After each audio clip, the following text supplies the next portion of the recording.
Hello everyone, आज के session में हम लोग डिस्कस करेंगे एक्सपेक्टेड रीजनिंग के क्वेश्चन जो कि कल के शिफ्ट में आने के चांसेस होंगे। कल 1 मार्च है और कल एसबीआई क्लर्क का लास्ट शिफ्ट होगा, लास्ट डे होगा। तो कल रीजनिंग के सेक्शन में क्या क्या क्वेश्चन पूछे जा सकते हैं उसके बेसिस पे मैं previous years question, memory based question आपके लिए लेकर के आया हूं। तो ये सारे के सारे क्वेश्चन, जितने क्वेश्चन मैं सॉल्व करवाऊंगा, ये सारे क्वेश्चन आप लोग सॉल्व करके जाइएगा। डेफिनेटली इसी पैटर्न पे क्वेश्चन होंगे क्योंकि ये पूरा मैंने मेमोरी बेस्ड क्वेश्चन ही लिया हुआ है जो आपके सेकंड शिफ्ट में पूछा गया था 22 फरवरी के, है ना। चलिए तो शुरू करते हैं सेशन, देखते हैं क्या क्या चीजें हैं इसमें। तो सबसे पहले अगर हम बात कर ले, यहाँ पे बच्चे टेलीग्राम चैनल है हमारा, इसको ज्वाइन कर लीजिएगा। यहाँ पे सारे अपडेट्स और पीडीएफ मिलते हैं आपको। चलिए तो ये रहा आपकी स्क्रीन पे सबसे पहला क्वेश्चन सॉल्व करने से पहले मैं कुछ चीजें आपको बता दूं। देखो, आपको क्या करना है, जब भी रीजनिंग सेक्शन सॉल्व करना शुरू करेंगे, सबसे पहले आप सिटिंग अरेंजमेंट एंड पजल को टारगेट मत कीजिएगा। पहले आप वैसे क्वेश्चन को कर लीजिएगा जो आपके लिए इजी हो, जैसे इनइक्वालिटी हो गया, सिलॉग हो गया, डायरेक्शन एंड डिस्टेंस हो गया, ऑर्डर रैंकिंग के क्वेश्चंस हो गए, ब्लड रिलेशन हो गया। अगर ऐसे क्वेश्चन जो जल्दी कर पाए इसको कर लेना है, कॉन्फिडेंस बिल्डअप हो जाएगा।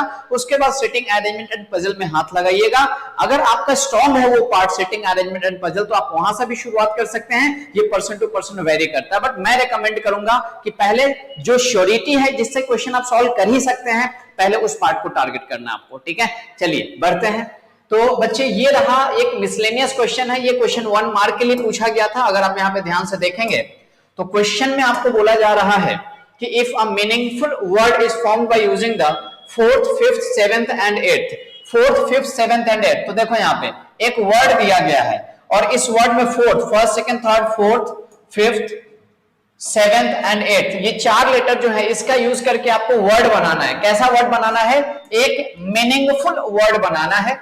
Then which of the following will be the third letter from the right end of the meaningful word thus formed? If more than one such meaningful word is formed, mark Z as your answer. If no meaningful word is formed, mark X as your answer. Basically यहाँ पे तीन चीजें हैं। तो यहाँ पे आपको बोला गया था कि जो वर्ड दिया गया था, इस वर्ड में कौन कौन सा 4th, 5th, 7th and 8th। तो 4th लेटर कौन सा हो गया? यहाँ पे P हो गया। 5th कौन सा हो गया? O हो गया। 7th कौन सा हो गया? E हो गया। और 8th कौन सा हो गया? N हो गया। सॉरी, 7th एंड 8th कौन हो गया? यहाँ पे N हो गया। तो ये बेसिकली अपने पास 4 लेटर हो गए, है ना, 4 लेटर हो गए। तो अब इसका यूज करके आपको क्या बनाना है? इसका यूज करके आपको वर्ड बनाना है। बच्चे देखिए, तो आप बताइए मुझे, इसका यूज करके कितने वर्ड बनेंगे? अगर एक ही वर्ड बनेगा तो आपसे पूछा जा रहा है कि राइट एंड से which will be third letter from the right end। एक ही अगर वर्ड बनेगा तो राइट एंड से थर्ड लेटर कौन होगा वो बताना है आपका आंसर। अगर एक से ज्यादा वर्ड बनेंगे तो आपको Z आंसर मार्क करना है। कोई भी वर्ड नहीं बनेगा तो आपको X आंसर मार्क करना है। यहाँ पे देखते ही लग रहा है कि सर एक वर्ड तो यहाँ पे बन जाएगा PEON, प्यून एक बन गया, और दूसरा मुझे ये लग रहा है नोप, NOPE, नोप। ये दोनों के दोनों वर्ड बनेंगे। और कोई लग रहा है क्या? मुझे तो नहीं लग रहा है, यानी कि ये 2 वर्ड ही बनेंगे। तो हमारा करेक्ट आंसर क्या हो जाएगा? यहाँ पे Z is the right answer. समझ पाए? चलिए, तो 1 मार्क के लिए पूछा जाता है, 10 सेकंड में आप इस चीज को सॉल्व कर सकते हैं। दूसरा क्वेश्चन, ये भी 1 मार्क के लिए ही एक क्वेश्चन पूछा जाता है। एक क्वेश्चन हमेशा पूछा जा रहा है, how many pairs of letters. हालांकि बहुत सारे शिफ्ट में ये डिजिट के फॉर्मेट में दिया था, अभी ये लेटर के फॉर्मेट में दिया है। तो डिजिट एंड लेटर दोनों के फॉर्मेट में आ सकता है, तो दोनों ध्यान से करके जाइएगा। कंपाउंड की बात हो रही है ना। और आपसे पूछा जा रहा है both forward and backward direction, दोनों डायरेक्शन में आपको यहाँ पे देखना है। कंपाउंड दिया हुआ है COMPOUND। बच्चे, अगर आपको अल्फाबेटिकल पोजीशन याद है तो बेस्ट तरीका यही होता है कि आप उसके पोजीशन को लिख लीजिएगा। तो मैं तो जनरली पोजीशन लिख करके ही सॉल्व करता हूं। चलिए पोजीशन में लिख लेता हूं। C का पोजीशन 3 होता है, O का 15 है, M का 13 है, P का 16 है, O का 15 होता है, U का 21 होता है, N का 14 होता है और D का कितना होता है? 4 होता है। दोनों डायरेक्शन में काउंट करना है। काउंटिंग करना शुरू कर दीजिए। 3 से काउंट करेंगे, 4, 5, 6, 7, 8, 9, 10 नहीं मैच किया। 15 से 16, 17, 18 सारे छोटे हैं, नहीं हो पाएगा। 13 से करोगे 14, 15, 16, 17, 18 नहीं होगा। 16 से करोगे 17, 18 नहीं हो रहा है। 15 से 16, 17, 18 नहीं हो रहा है। 21 से नहीं होगा, 14 से नहीं होगा। तो इस डायरेक्शन में 1 मैच किया। अगर बैकवर्ड डायरेक्शन में पढ़ोगे तो बैकवर्ड डायरेक्शन में देखिए 4 से करो 5 6 7 8 9 10 11 नहीं हुआ, 14 से करो, 15 16 17 18 नहीं हुआ, 21 से 22 23 24 नहीं हो पाएगा, छोटे हैं सारे नंबर, 15 से 16 17 18 19 नहीं हुआ, 13 से 14 15 नहीं होगा, 15 से 16, तो बच्चे यहाँ पे कितने हो रहे हैं, 2 हो रहे हैं, तो हमारा करेक्ट आंसर कितना हो जाएगा, 2 इज द राइट आंसर। एक फॉरवर्ड डायरेक्शन में मैच किया और एक बैकवर्ड डायरेक्शन में मैच किया। मुझे लगता है आप इस बात को समझ पाए होंगे, ठीक है। चलिए आगे बढ़े, हम यहाँ पे आगे बढ़ते हैं। नेक्स्ट, ये एक टाइप का क्वेश्चन है जो हर एग्जाम में हर शिफ्ट में पूछा जा रहा है। बेसिकली इसमें थोड़े बहुत चेंजेस कर दिए जाते हैं, किसी में पूरा का पूरा डिजिट हो जाता है, किसी में पूरे के पूरे लेटर्स हो जाते हैं। यहाँ पे लेटर, डिजिट्स, नंबर, ये सारी चीजें दी गई हैं, तो बेसिकली इसको हम बोलते हैं अल्फा न्यूमेरिक सीरीज, है ना। तो ये 5 क्वेश्चन इससे आपको मिलता है और ये आराम से आप एग्जाम में भी सॉल्व कर सकते हैं। इसमें कोई भी ऐसी चीज नहीं है जो आप यहाँ पे नहीं कर पाएंगे, ठीक है।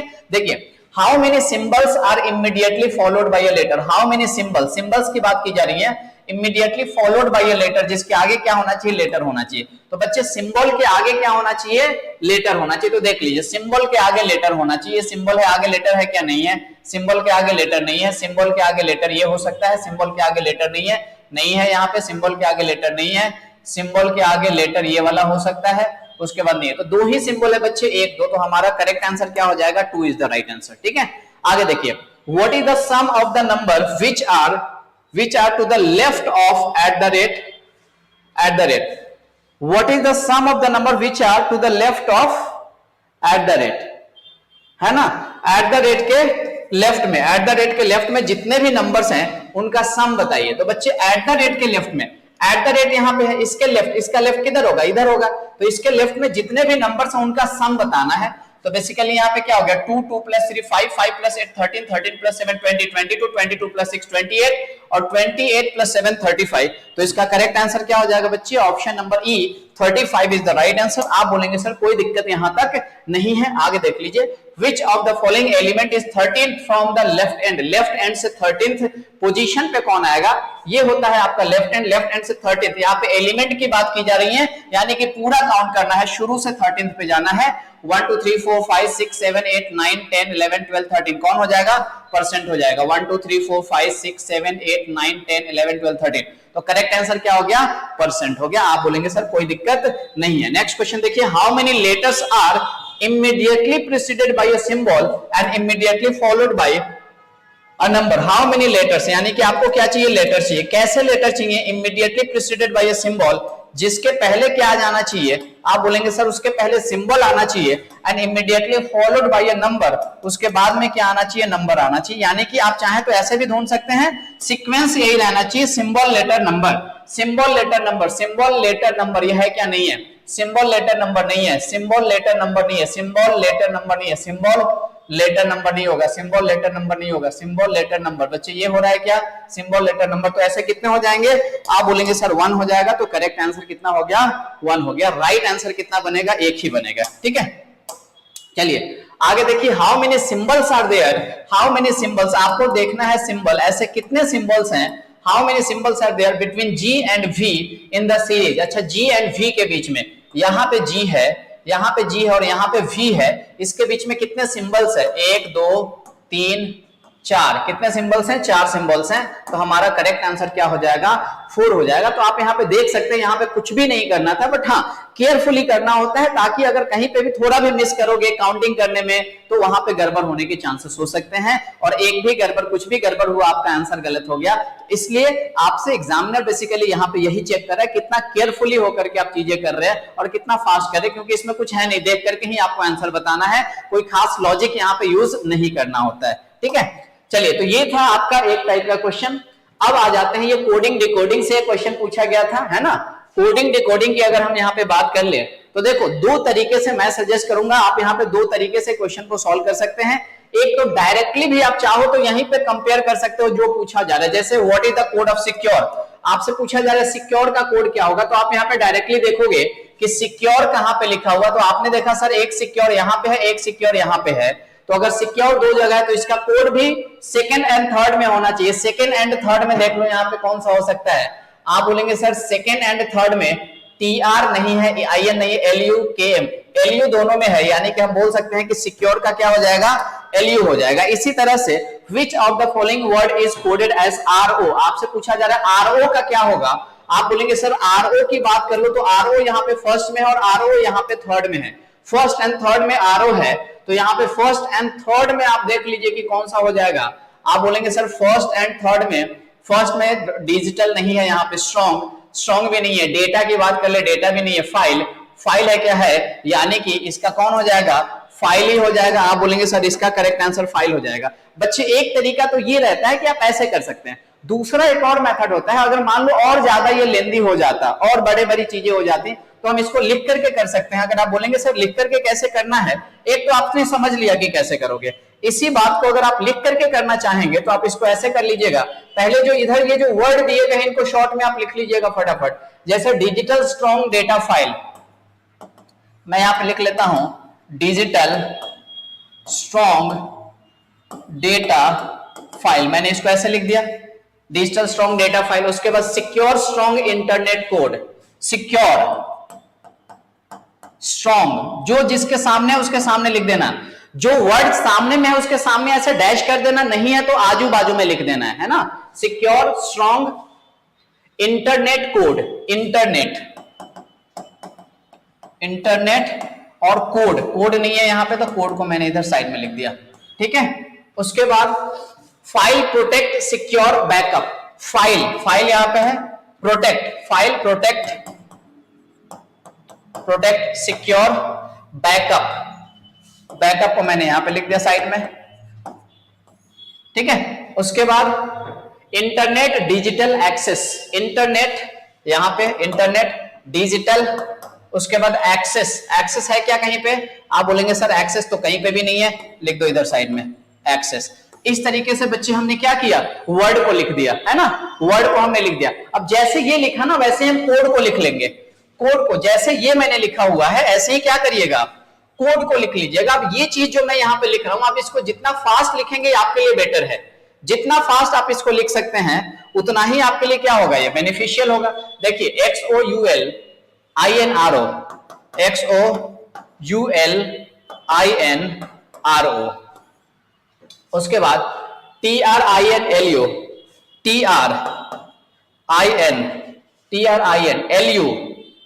जो नहीं है आजू बाजू में लिखना है आपको, MR, TRIN, ये TR था, TRINLU नहीं था ना, नहीं था, MR है क्या, नहीं है, तो हमने क्या कर दिया, इसको अलग लिख दिया। चलिए तीसरे लाइन में आ जाइए, क्या था यहाँ पे, ROECLUCAM, यानी ROEKLU, ROEK नहीं है, LU यहां पे है, और क्या KM है क्या कहीं पे, नहीं है, तो KM हमने साइड में लिख दिया। मतलब मैं क्या बोल रहा हूं बेसिकली, जो वर्ड लिखा हुआ है जो मैच कर रहा है उसके सामने वो लिखो, जो नहीं है उसको आजू बाजू में लिखो, है ना, बीच में मत लिखना, साइड में लिखना है, अलग हट के लिखना है। ओके नाउ अब देखिए यहां पे क्या बच गया, MRXOEM, यहां पे है EM कहां पे है, आप बोलेंगे सर EM तो है ही नहीं कहीं पे, तो EM को साइड में लिख दो इधर, क्या दिक्कत है, EM को हमने यहाँ पे साइड में लिख दिया।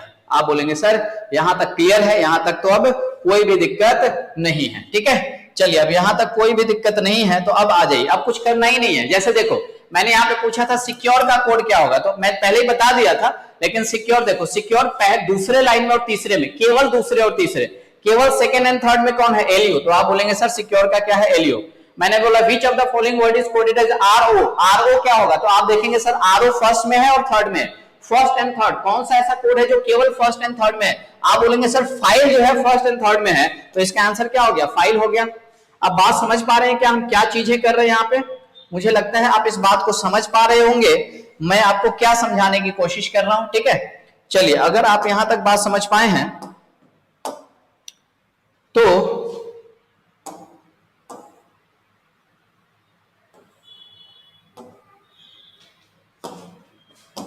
क्या दिया हुआ देखें यहाँ पे, what is the code of backup, आपसे पूछा जा रहा है बैकअप का कोड बताओ, तो आप बोलोगे सर बैकअप केवल थर्ड लाइन में, फर्स्ट सेकंड केवल थर्ड में एक जगह है, तो केवल थर्ड में अगर एक जगह की बात करोगे, केवल थर्ड में एक जगह की बात करोगे तो आप बोलोगे सर थर्ड में एक जगह Km भी है और Ek भी है, Km भी है एंड क्या है Ek भी है। तो बताइए Km एंड Ek में से कौन होगा, Ek Km दोनों में से कौन होगा मुझे नहीं पता है, तो इसलिए हमारा आंसर क्या हो जाएगा, can not be determined. Correct answer is can not be determined. Next, which of the following pair is incorrect, कौन सा पेयर इनकरेक्ट है इसमें से ये बताना है, कौन सा इनकरेक्ट है, एक ही कोई इनकरेक्ट होगा। देख लो स्ट्रॉन्ग टीआर, स्ट्रॉन्ग दिया हुआ है, स्ट्रॉन्ग कहां पे है, आप बोलेंगे सर स्ट्रॉन्ग स्ट्रॉन्ग स्ट्रॉन्ग यहाँ पे पहला दूसरा, पहले दूसरे में कौन हो जाएगा आपका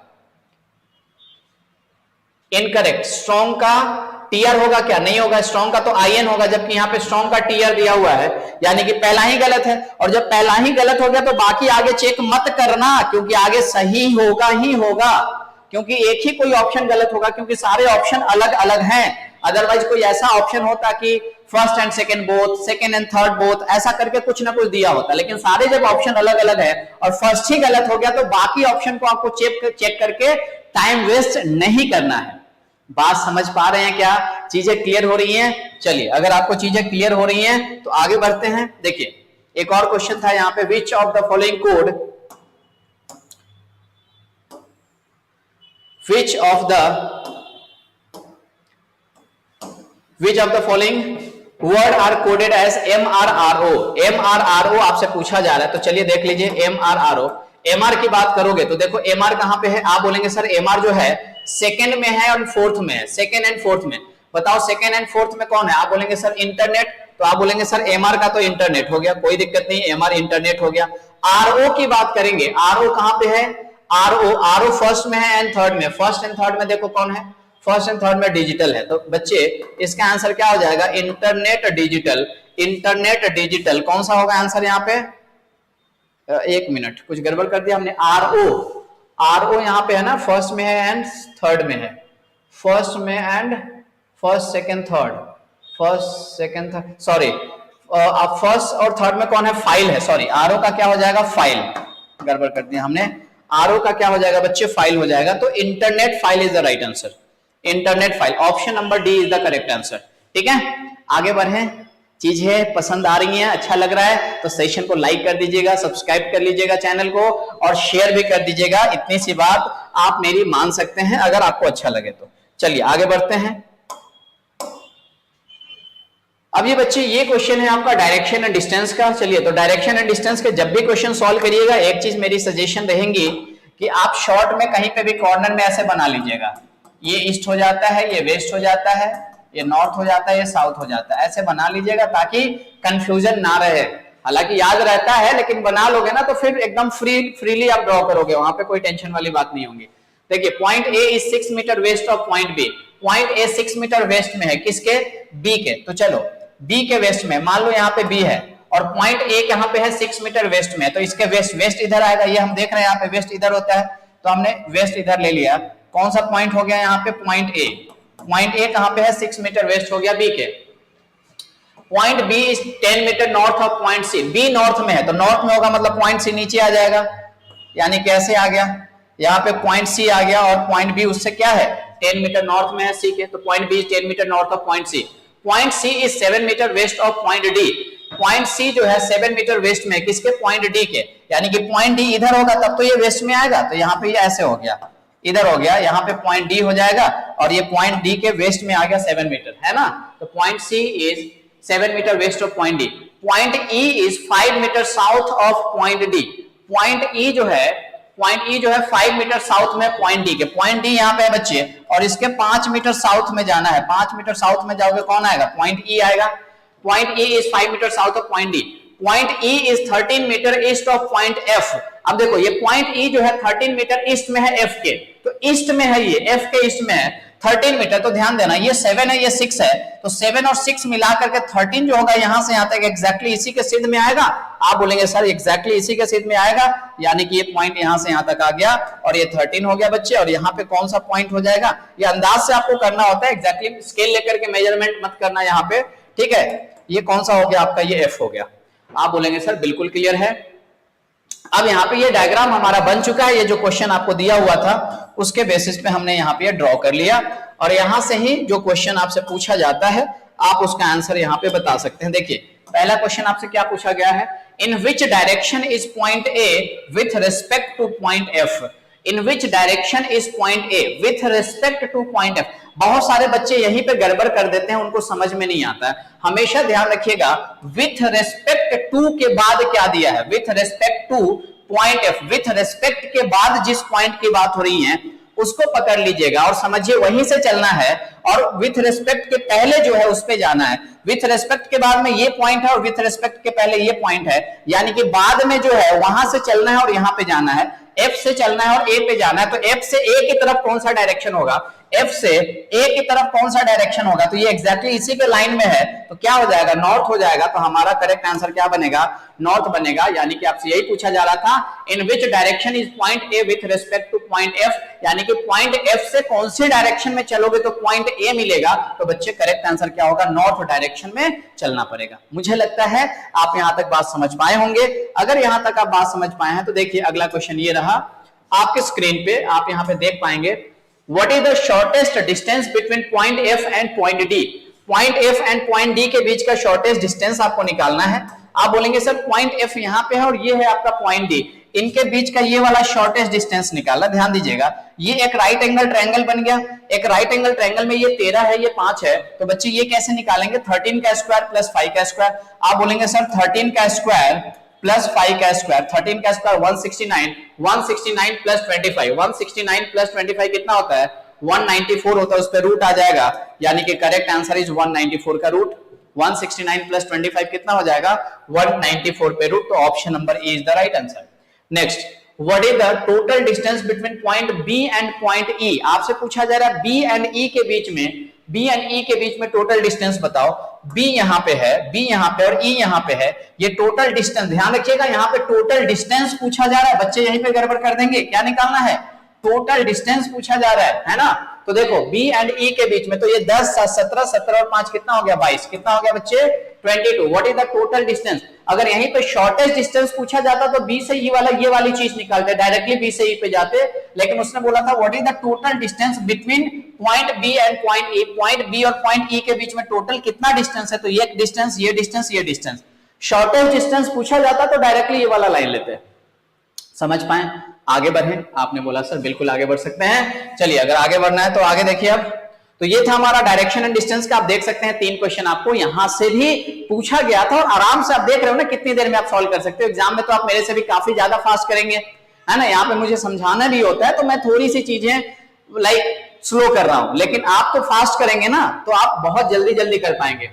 चलिए यहाँ पे देख लीजिए क्या है, ये स्क्वायर टेबल है, इसको हम थोड़ी देर के लिए रहने देते हैं, आगे बढ़ते हैं। और कुछ वन लाइनर वगैरह ऐसा कुछ क्वेश्चन हो तो पहले सॉल्व कर ले। इनइक्वालिटी सिलॉग वगैरह तो नहीं, इनइक्वालिटी का क्वेश्चन तो नहीं है, लेकिन आई थिंक सिलॉग का क्वेश्चन, यस सिलॉग का क्वेश्चन पूछा गया, तो पहले सिलॉग का क्वेश्चन हम देख लेते हैं। देखिए ओनली फ्यू मैं पहले भी बता चुका हूं, मेरे प्लेलिस्ट आप जाकर के देख लीजिएगा, उसमें ऑलरेडी मैं ये सब चीजें डिस्कस किया हूं। यहाँ पे only a few apple are fruit, only a few apple are fruit, तो क्या हो जाएगा बच्चे, एप्पल है। ओनली अ फ्यू किसके पहले लगा है, एप्पल के पहले लगा है, यानी कि कुछ एप्पल फ्रूट हैं और कंफर्म कुछ एप्पल क्या नहीं है, फ्रूट नहीं है। आपने बोला बिल्कुल सही। Some fruit are sweet, some fruit are sweet, तो सम फ्रूट क्या हो गए बच्चे, स्वीट हो गए। All sweet is white, all sweet is क्या, white, all sweet is white, हो गया। कंक्लूजन देखिए, some sweet being apple is possibility, some sweet being apple is possibility, यहां पे गलत है, आगे सही हो जाएगा। पॉसिबिलिटी में एटलीस्ट 1 करेक्ट एंड 1 रॉन्ग होना चाहिए, यहां पे रॉन्ग है, आगे सही है, तो बच्चे पॉसिबिलिटी में ये बात क्या हो जाएंगी, सही हो जाएगी। ठीक है, आगे देखिए, all fruit is white, all fruit यहां पे है, व्हाइट यहां पे है, यहीं पे गलत दिख रहा है, तो आगे जाने की जरूरत ही नहीं है, यहीं पे रॉन्ग हो गया, तो हमारा आंसर क्या होगा, only first follows, only first follows. Second, no book is paper, no book is paper, no book is paper. Next, only a few paper are notes, only a few paper are notes, यानी कि confirm है कि कुछ paper क्या होंगे बच्चे, notes होंगे, और ये भी कंफर्म है कुछ पेपर ऐसे होंगे जो नोट्स नहीं भी होंगे। नो नोट्स आर फ्लावर, कोई भी नोट्स क्या नहीं है, फ्लावर नहीं है, कोई भी नोट्स क्या नहीं है, फ्लावर नहीं है, know notes are flower.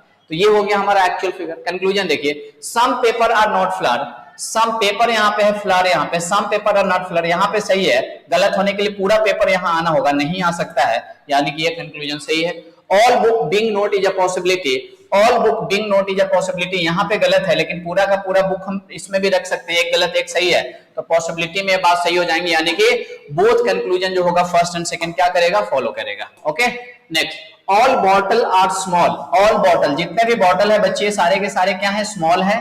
Only a few small are blue, only a few, अच्छा एक चीज बॉटल बना दो यहाँ पे, ये बॉटल है क्योंकि बी से शुरू है। Only a few small are blue, कुछ स्मॉल ब्लू है, और ये कंफर्म है बच्चे कि कुछ स्मॉल ऐसे भी होंगे जो ब्लू नहीं भी होंगे। ऑल ब्लू आर वायर, जितने भी ब्लू है ये सारे के सारे ब्लू क्या है, वायर है, ऑल ब्लू आर वायर। आ जाओ कंक्लूजन पे, सम ब्लू इज बॉटल, ये ब्लू है ये बॉटल है, सम ब्लू इज बॉटल, यहीं पे आप देख रहे नहीं है, यानी कि ये रॉन्ग हो गया, एक भी रॉन्ग तो रॉन्ग करते हो। नो वायर इज बॉटल, ये वायर है ये बॉटल है, उसने बोला था नो वायर इज बॉटल, जबकि आप देख सकते हैं यहाँ पे गलत है, तो एक भी गलत तो गलत कर दोगे, यानी कि दोनों के दोनों गलत है, तो neither first not second follow, क्या हो जाएगा हमारा correct answer, option number D is the right answer. मुझे लगता है आप सभी लोग समझ पा रहे होंगे, सेशन एंजॉय कर रहे होंगे, अच्छा लग रहा होगा, कुछ चीजें सीख रहे होंगे, समझ रहे होंगे, और दोस्तों के साथ भी शेयर कर रहे होंगे। अभी तक लाइक नहीं किए हैं तो इस वीडियो को लाइक कर दीजिए, ताकि मुझे भी अच्छा लगे कि एटलीस्ट आप लोग वीडियो देखते हैं तो एटलीस्ट इतनी सपोर्ट कर रहे हैं कि आप लाइक शेयर सब्सक्राइब कर रहे हैं। चलिए बच्चे यहाँ पे आ जाइए, तो ये सिलॉग का आपने क्या देखा, सिलॉग से कितने क्वेश्चन पूछे गए थे, 3 क्वेश्चन पूछे गए थे, 3 से ज्यादा क्वेश्चन पूछे भी नहीं जा रहे हैं, तो आप एक्सपेक्ट भी मत करके चलिएगा कल के सेशन में कि 3 से ज्यादा पूछे जाएंगे, पूछा भी जाएगा तो मैक्सिमम 3, उससे ज्यादा तो नहीं आ रहे हैं, ठीक है। चलो अब यहाँ पे आ जाओ, ये क्वेश्चन क्या है, 6 पर्सन्स की बात हो रही है, different weight but not necessarily in the same order as given, T is heavier than only 1 person weight of second heavier, ठीक है। ये बेसिकली क्या है, ऑर्डर एंड रैंकिंग का क्वेश्चन है, इसमें कंपेयर करना होता है। तो सबसे पहले देखो मैं एक तरीका बता रहा हूं ऐसे क्वेश्चन को सॉल्व करने के लिए। कितने लोगों की बात की गई है, 6 पर्सन्स की बात की गई है, तो सबसे पहले 6 पोजीशन बना देना, 6 पोजीशन, 1 2 3 4 5 6 ऐसे बना दिया, और किसी एक डायरेक्शन में ऐसे ड्रॉ कर दो, ऐसे ड्रॉ कर दिया हमने, ठीक है। अब हमें पता है 1 2 3 4 5 6, यानी कि इधर ग्रेटर का इधर है, यानी कि ये सबसे बड़ा वाला होगा, ये सेकंड, ये थर्ड फोर्थ फिफ्थ, ये वाला क्या होगा, सबसे लिस्ट यहाँ पे आएगा, सबसे ग्रेटेस्ट यहाँ पे आ जाएगा। ओके देखिए क्या दिया हुआ है आपको यहाँ पे, T is heavier than only 1 person, अब ध्यान दो, ओनली जब आ जाता है, T is heavier than only 1 person, T is greater than only 1 person, जब भी ऐसे आ जाए कि कोई पर्सन ग्रेटर है, ओनली 1, इसका मतलब, या मैं बोल दूं कि I am greater than only this person, यानी कि ये वाला पर्सन सबसे छोटा होगा, तभी तो मैं उससे ही केवल बड़ा हूं। तो इसलिए जब भी ऐसा आ जाए कि ग्रेटर, लार्जर, बिगर और उसके बाद ओनली देन समथिंग, तो समझ जाओ ओनली के बाद जो है वो सबसे छोटा होगा, ठीक है। तो T is heavier than only 1 person, यानी कि T जो होगा ओनली 1 पर्सन से हैवी है, यानी कि T जो होगा सेकेंड लिस्ट होगा, और इसके मतलब ये वाला जो पर्सन होगा यहाँ पे आएगा वो सबसे छोटा होगा। अभी फिलहाल नहीं पता है कि वहां पे कौन आएगा, ठीक है। नाउ तो यहां तक बात हो गई।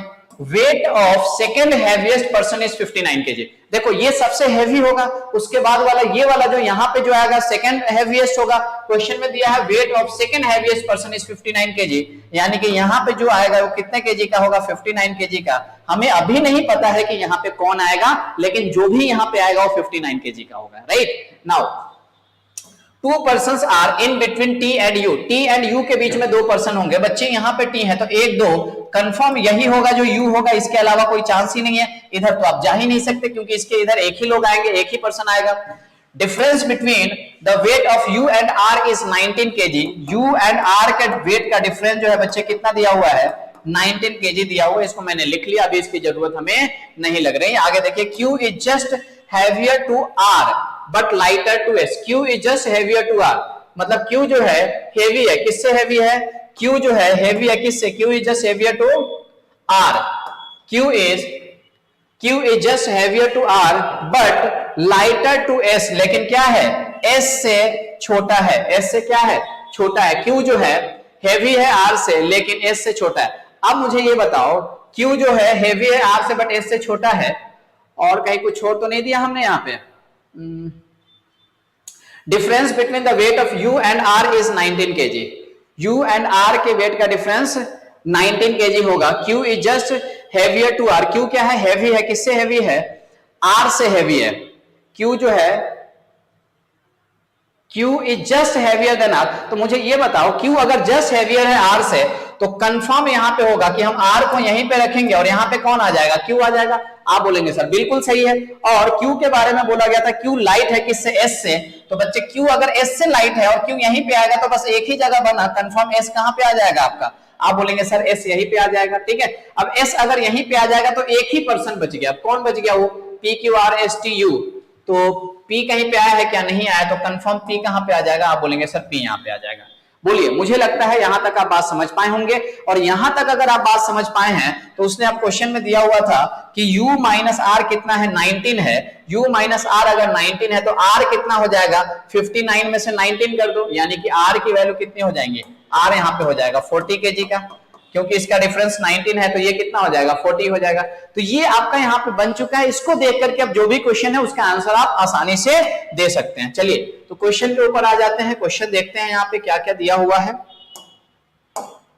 अगर हम यहाँ पे क्वेश्चन की बात करें, देखिए how many persons are heavier to P, आपसे पूछा जा रहा है ऐसे कितने पर्सन है जो पी से हैवी हैं, तो पी सबसे छोटा है, पी से जितने भी इधर है 1 2 3 4 5, 5 है, करेक्ट आंसर इज 5।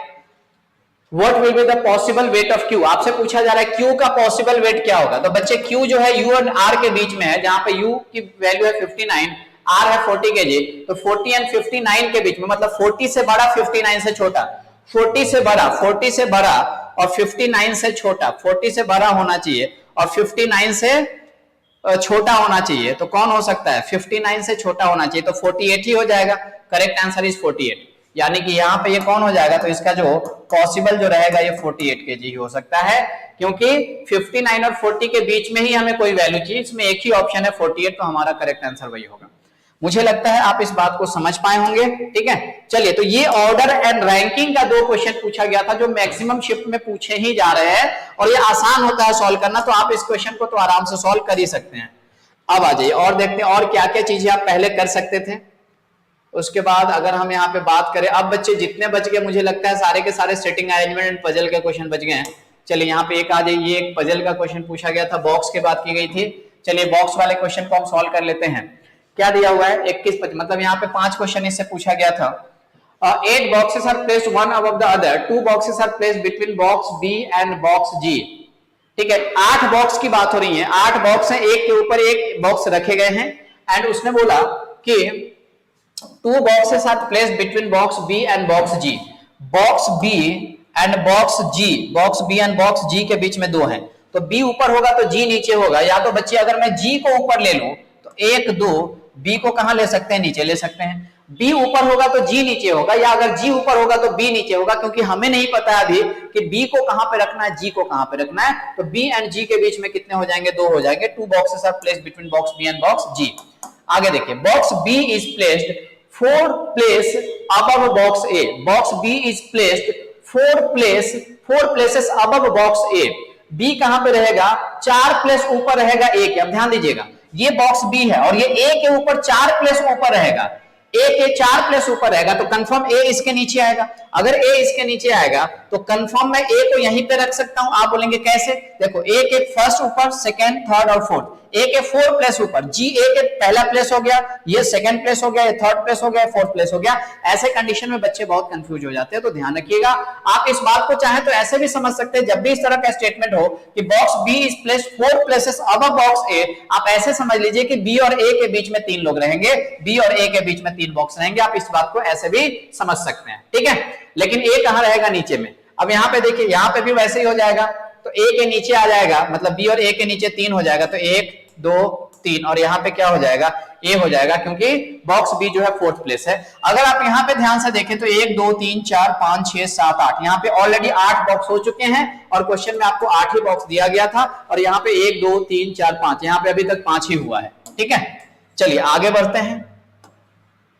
अगर आप यहां पे आगे देखें, देखिए box A and box C place adjacent to each other but none of them is bottom must, यानी कि box A and box C place adjacent to each other. बच्चे एडजेसेंट का मतलब क्या होता है कि हमेशा वो साथ में रहेंगे, बॉक्स ए एंड बॉक्स सी कैसे रहेंगे, हमेशा एक साथ रहेंगे, लेकिन इसमें से कोई भी बॉक्स जो है बॉटम में नहीं आएगा, सबसे नीचे कोई भी बॉक्स नहीं आने वाला है। मुझे एक चीज बताइएगा, इस वाले फिगर में ध्यान से सोच के बताइएगा कि ए ऑलरेडी यहां पे है, क्योंकि ए 8 देखो ऑलरेडी 8 हो चुका है। अब सी अगर कहीं पे आएगा भी तो ऊपर में ही कहीं पे आएगा, और उसने ऑलरेडी पहले से बोला है बॉक्स ए एंड बॉक्स सी जो है एडजेसेंट रहेंगे, तो इस वाले में कंफर्म सी को आपको यहीं पे रखना पड़ेगा।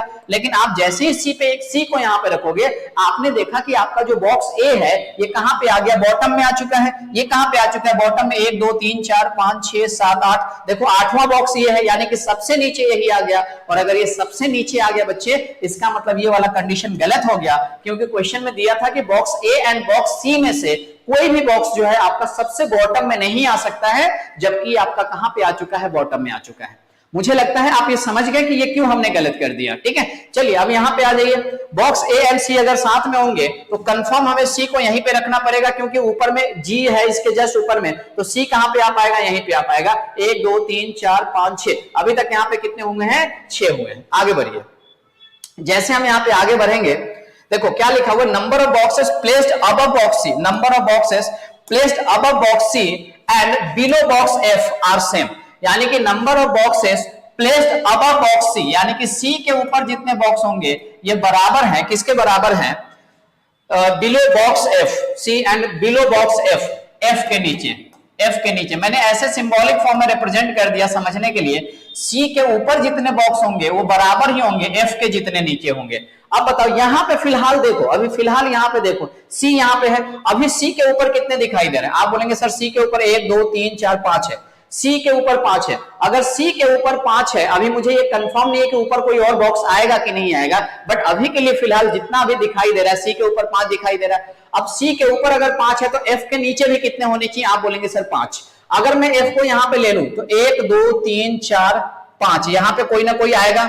अगर मैं एफ को यहां पे ले लूं तो 1 2 3, एक और यहां आएगा, फिर यहां पे आएगा।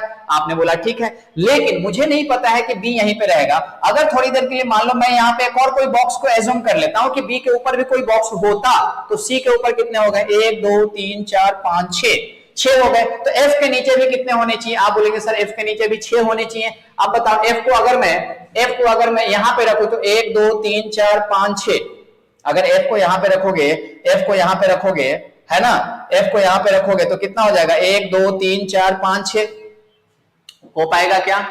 लेकिन क्या ये कंडीशन जो अभी मैं बता रहा हूं यहां पे ऐसा सही हो पाएगा, ये हमें हिट एंड ट्रायल करके देखना पड़ेगा, ये हमें क्या करना पड़ेगा, समझना पड़ेगा। इसलिए हम क्या करते हैं, थोड़ा सा और आगे पढ़ लेते हैं, कुछ क्लू अगर मिल जाए तो वहां पे हम बाद में बिठाएंगे। देखिए box E is placed above box H and below box T, box E is placed above box H, E को कहां पे रखा गया है बच्चे, ई को रखा गया है, box E is placed above box H, H के ऊपर में रखा गया है, एच के ऊपर में ई को रखा गया है, एंड बिलो बॉक्स डी, और ई को कहां पे रखा गया है, डी के नीचे रखा गया है, डी के कहां रखा गया है, नीचे रखा गया है। यहां तक आपको बात क्लियर है, आपने बोला सर बिल्कुल यहां तक क्लियर है। अब ये कंडीशन और ये कंडीशन, अगर ये दो कंडीशन बिठा देते हो आपका खेल खत्म, आपको कुछ करने की जरूरत ही नहीं है।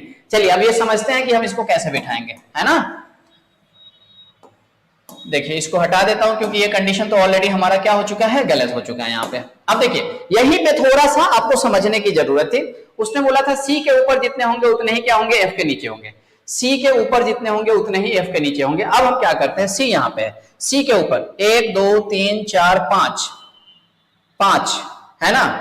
अगर मैं यहां पे मान लो कि सी हमारा यहां पे है, सी अगर हमारा यहां पे है, और मान लो अगर थोड़ी देर के लिए मान लो ऊपर में कोई बॉक्स हमारा नहीं है, तब की बात कर रहा हूं, हम सारे पॉसिबिलिटी लेकर के चलेंगे। सी यहां पे 1 2 3 4 5, अगर यहां पे सी के ऊपर में 5 तो एफ के नीचे 5 होना चाहिए। अगर मैं एफ को यहां पे रखूं तो 1 2 3 4 और यहां पे आ जाएगा 5, और अगर मैं एफ को यहां पे रखूं तो 1 2 3, ये गड़बड़ हो जाएगा। यानी कि चलो मैं अगर यहां पे एफ को रखता हूं, अगर मैं यहां पे एफ को रखता हूं, मान लो अभी ये है कि नहीं है, मैं हिट एंड ट्रायल कर रहा हूं। अगर मैं एफ को यहां पे रखूं तो 1 2 3 4 और यहां पे एक बॉक्स आ जाएगा आपका। अब आप बोलेंगे सर यहां पे क्यों बॉक्स को ले लिया, इसलिए ले लिया, ऊपर में अगर मैं रखता तो सी सबसे बॉटम में आ जाता, जो कि हमारा गड़बड़ हो जाता, इसलिए हमने यहां पे ऐसे कर दिया। अभी फिलहाल देख लो कितने हो गए, 1 2 3 4 5 6 7, यानी कि यहां पे एक ऊपर में और आ सकता है। अब देखिए उसने क्या बोला था, उसने बोला था ये अगर हो गया तो सी के ऊपर 1 2 3 4 5 और एफ के नीचे 1 2 3 4 5। ओके, एच के ऊपर में ई होगा, एच के ऊपर में ई होगा और डी के नीचे होगा। तो बच्चे अगर मैं यहाँ पे एच को मान लो तो एच के ऊपर में ई, मैं यहाँ पे ई को रख सकता हूँ और यहाँ पे किसको रख सकता हूँ, डी को रख सकता हूँ। अब देखो अगर ई यहाँ पे है, ई को अगर मैं यहाँ पे रखूं तो ये एच के ऊपर हो गया और डी के क्या हो गया, नीचे हो गया। तो मुझे लगता है ये हमारा कंडीशन इसी में बैठ गया, तो यही हमारा करेक्ट आंसर हो जाएगा। आप देख लो एक बार, कुछ हमने अगर गड़बड़ नहीं किया है तो ये हमारा राइट होगा, नहीं तो अगर गड़बड़ होगा, हालांकि आपको चेक नहीं करना है, सारे कंडीशन बैठ गया तो यही होगा। एक बार देख लीजिए फटाफट, 2 boxes are placed between box B and box G. देखो बी एंड जी के बीच में ऑलरेडी 2 बॉक्स है, ठीक है। Box B is placed 4 places above box A, A यहाँ पे फर्स्ट सेकंड थर्ड फोर्थ, ठीक है। ये हो रहा है आपका box A and box C place adjacent, ठीक है। ए एंड सी एडजेसेंट भी है और none of them is bottom most, कोई भी बॉटम में नहीं है आपका, ठीक है। Number of boxes placed above box C and below box F are same. तो अबव बॉक्स एफ, एफ के number of boxes placed above box C, C के ऊपर 1 2 3 4 5 6 और एफ के नीचे 1 2 3 4 5, सॉरी गलत हो गया, number boxes placed above box C, C के ऊपर 1 2 3 4 5 6 और एफ के नीचे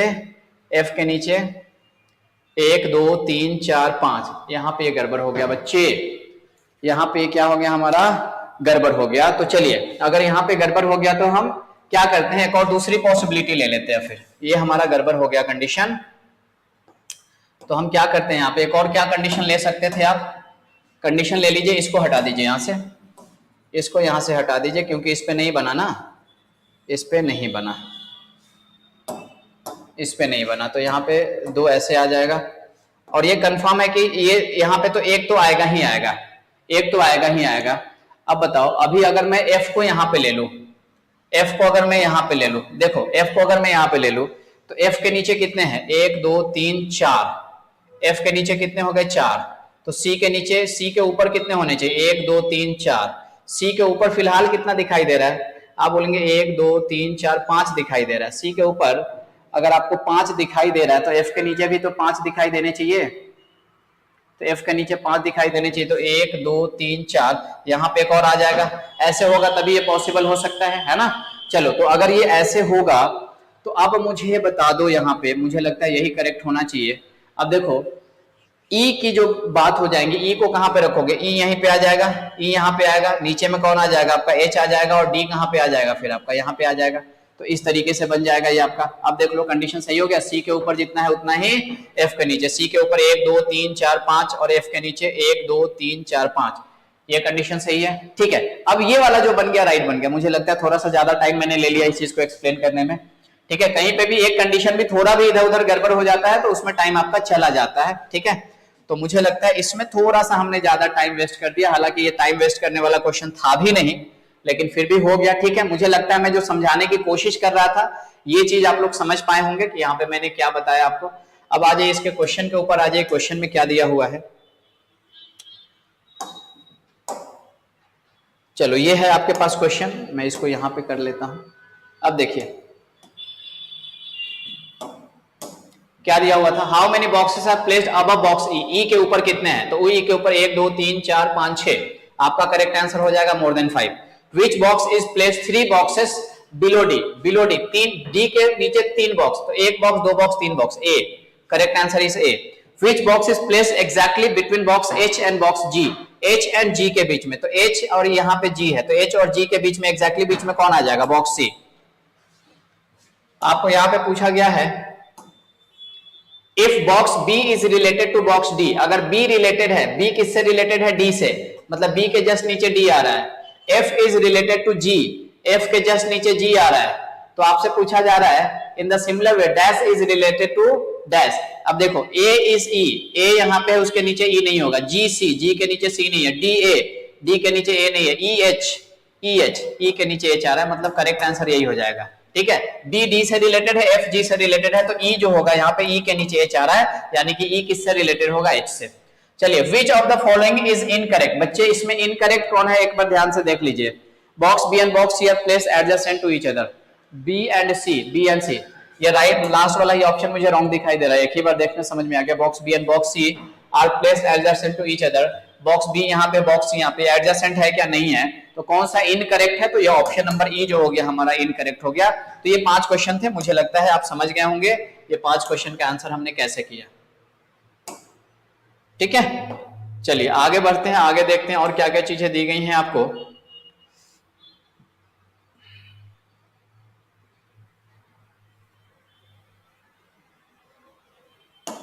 देखो ये एक क्वेश्चन था आपके सामने, ये एक पजल आपसे पूछा गया है, read the given information carefully and answer the given questions. 8 persons A, B, C, D, E, F, G and H work on different designations but not necessarily in the same order, ठीक है, as given in a company. The designations are ED, GM, DGM, AM, manager, assistant, PO, clerk. The hierarchy is given in the decreasing order of seniority from ED to clerk respectively. यानी कि ये जो चीजें दी गई हैं वो एक उसी ऑर्डर में दिया गया है, ये सेम ऑर्डर में दिया गया है, ठीक है। 3 designations are in between B and A. चलो तो सबसे पहले तो हम क्या करते हैं यहाँ पे ये जो डेजिग्नेशन बेस्ड पजल है बेसिकली हम यहाँ पे किसको फिक्स कर देंगे, क्योंकि डेजिग्नेशन का यहाँ पे ऑर्डर फिक्स है।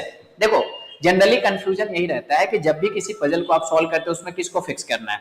यहाँ पे हम किसको फिक्स करने जा रहे हैं, हम यहाँ पे डेजिग्नेशन को फिक्स कर देंगे, क्योंकि डेजिग्नेशन जो है आपको एक फिक्स ऑर्डर में आपको दिया गया है, तो मैं डेजिग्नेशन को यहाँ पे फिक्स कर दूंगा। चलिए तो सबसे पहले कौन है आपका, यहाँ पे ईडी की बात हो रही है, ईडी आ गया, फिर कौन आ गया आपका जीएम आ गया, फिर कौन आ गया आपका डीजीएम आ गया, फिर कौन आ गया बच्चे आपका एएम आ गया, फिर कौन आ गया आपका यहाँ पे मैनेजर आ गया,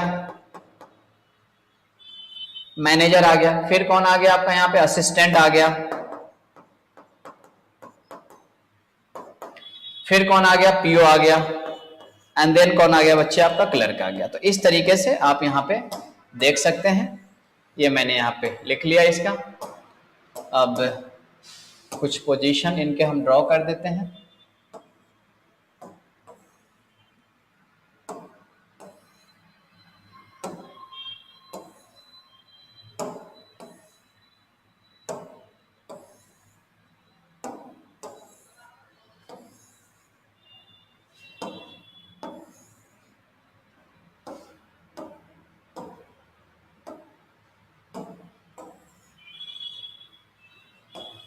चलिए अब आ जाइए यहाँ पे क्वेश्चन पे। इस तरीके से कितने टोटल दिए थे, 8 दिए गए थे, 8 हो गए ना, 3 6 2 8, ठीक है। सबसे पहले आपको समझ में आया मैंने क्या फिक्स किया, यहाँ पे उनके डेजिग्नेशन को फिक्स कर दिया, क्योंकि डेजिग्नेशन के बेसिस पे ही आपको क्या दिए गए हैं, यहाँ पे इंफॉर्मेशन आपको दिया गया है।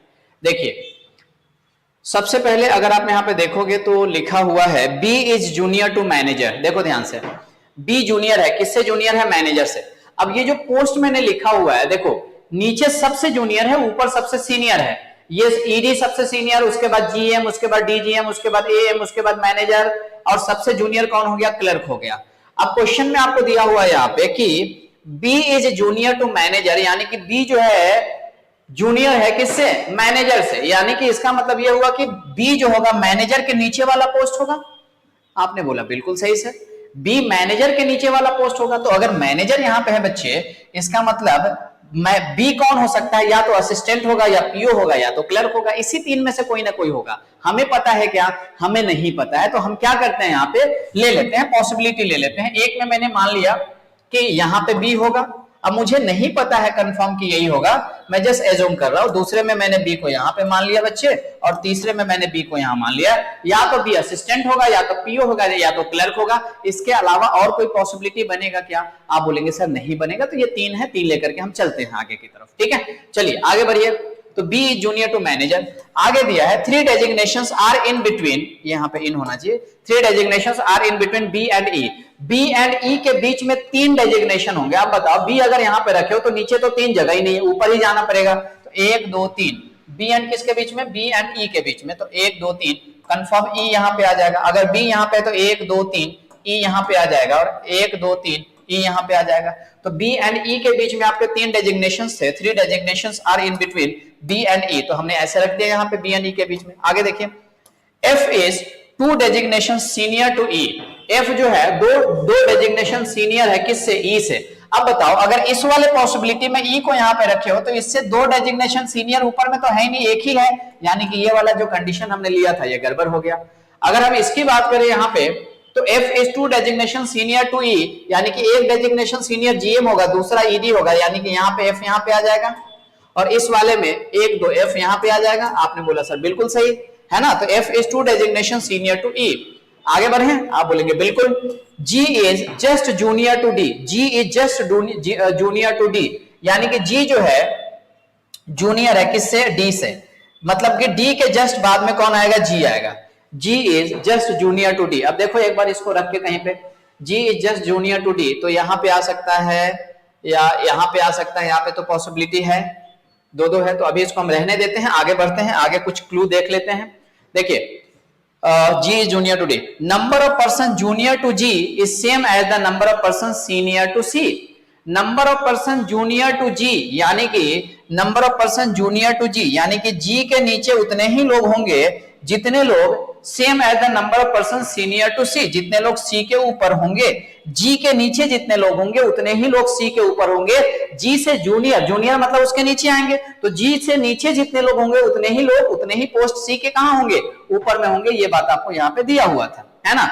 A is senior to H, और उसने क्या बता दिया, A सीनियर है, किससे सीनियर है, A H से सीनियर है। A कहां पे है, सीनियर है किससे, H से। तो ये सिंबॉलिक फॉर्म में हमने नोट कर लिया। अब यहाँ पे मुझे लगता है सारी चीजें पढ़ लिया, एक कंडीशन ये, दूसरा कंडीशन ये, तीसरा कंडीशन। अगर ये तीन कंडीशन आपने यहाँ पे रख दिया, कंडीशन आपका हो गया, आपका पजल सॉल्व हो जाएगा।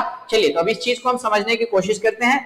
G के जितने लोग होंगे उतने ही लोग C के ऊपर होंगे। अब आप मुझे एक चीज बताओ, अब थोड़ा सा हिट एंड ट्रायल करके हमें देखना पड़ेगा, क्या देखना पड़ेगा, चलिए मैं थोड़ा सा रख के देखता हूं। आप बोलेंगे सर कैसे, मैंने बोला थोड़ी देर के लिए मान लो मैंने यहाँ पे अगर D को रखा, मान लो अगर मैं D को यहाँ पे रखता तो आप बोलेंगे सर G यहाँ पे आ जाएगा, आ जाएगा। अब बताओ G के नीचे कितने हो रहे हैं, आप बोलेंगे सर G के नीचे 1 2 3, G के नीचे 3 है, तो अगर G के नीचे 3 है तो C के ऊपर कितने होने चाहिए, 3 होने चाहिए।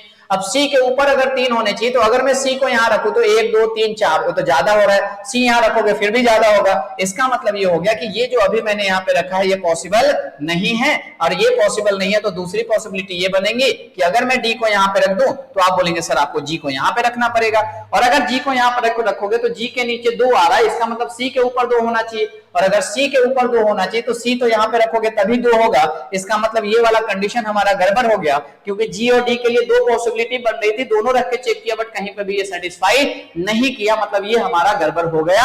हमें इसमें आके देखना पड़ेगा।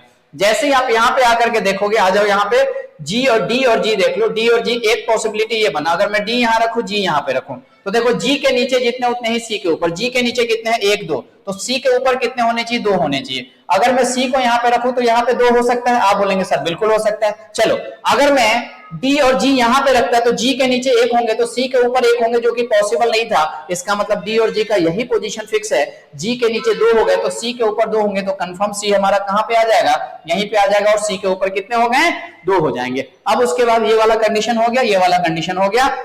H के ऊपर A आएगा बच्चे, H के ऊपर अगर A आएगा, अब देखो एक यहाँ बचा है एक यहाँ बचा है, तो कंफर्म H यही हो जाएगा, और ये वाला कौन हो जाएगा, A हो जाएगा। तो ये पूरा का पूरा हमारा यहाँ पे पजल हो गया। मुझे लगता है जो मैंने आपको समझाया ये चीज आप समझ पाए होंगे, ठीक है। चलिए तो बता दीजिए मुझे, अब इसके बेसिस पे जो क्वेश्चन है उसका आंसर आपको देना होता है। तो मुझे लगता है जब ये चीज आप समझ गए तो आपके लिए आंसर देना कोई बड़ी चीज नहीं है, आप आराम से यहाँ पे आंसर भी बता सकते हैं, ठीक है। सॉरी,